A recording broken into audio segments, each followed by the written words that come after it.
السلام علیکم عزیز طلباء اور طالبات، امید ہے کہ آپ سب خیر و عافیت سے ہوں گے۔ پیارے بچوں، ہماری جماعت ساتویں، ہمارا مضمون اردو اور ہمارا موضوع آج کا ہے شاہ ہمدان رحمۃ اللہ علیہ کے بارے میں۔ آپ کو ریویژن چل رہا ہے، آپ پیج نمبر کھولیں گے 48۔ ہم شروع کریں گے شاہ ہمدان رحمۃ اللہ کے بارے میں پڑھیں گے۔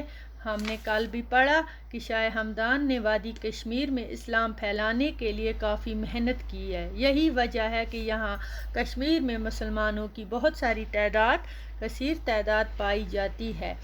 شاہ ہمدان نے 21 سال اسلام پھیلانے کے لیے سیر و سیاحت میں گزارے ہیں۔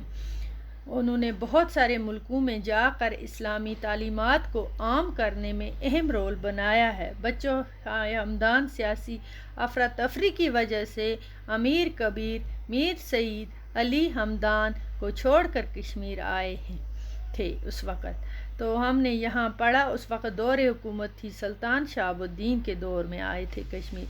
یہ پہلی بار جب کشمیر آئے، وہ یہاں 2.5 سال تک ٹھہرنے کے بعد وہ 783 میں لداخ چلے گئے اور شاہ ہمدان 785 عیسوی میں تیسری بار وارد کشمیر ہوئے ہیں، لیکن صحت خراب ہونے کی وجہ سے وہ زیادہ دیر تک یہاں نہیں رک پائے۔ 786 عیسوی میں ان کا انتقال ختلان میں ہوا اور وہیں پر دفن کیے گئے۔ انتقال کے وقت ان کی عمر 72 سال کی تھی۔ وہ 72 سال کے تھے۔ انتقال کے وقت ان کے دہان مبارک پر بسم اللہ الرحمن الرحیم جاری تھا۔ ان کی زبان پر، ان کے ہونٹوں پر، ان کے منہ میں تھا، یہی نکلا، یہی مبارک کلمہ بسم اللہ الرحمن الرحیم۔ کشمیر اور کشمیریوں پر امیر کبیر میر سید علی ہمدانی شاہ ہمدان رحمۃ اللہ علیہ کے کافی احسانات ہیں۔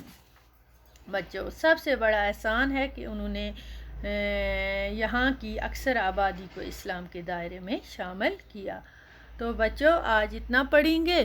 انشاءاللہ آپ ساتھ ساتھ اس کے مشکل الفاظ بھی نوٹ کرو۔ سوال آپ کو میں نے لکھائے ہیں وائٹ بورڈ پہ پہلے ہی اس کے، وہ بھی ساتھ ساتھ ریویژن میں آپ یاد کرو، ساتھ ساتھ شروع کرو، لکھو۔ اور انشاءاللہ امید کرتی ہوں آپ کو اچھی طرح سے سمجھ میں آتا ہوگا۔ خدا حافظ۔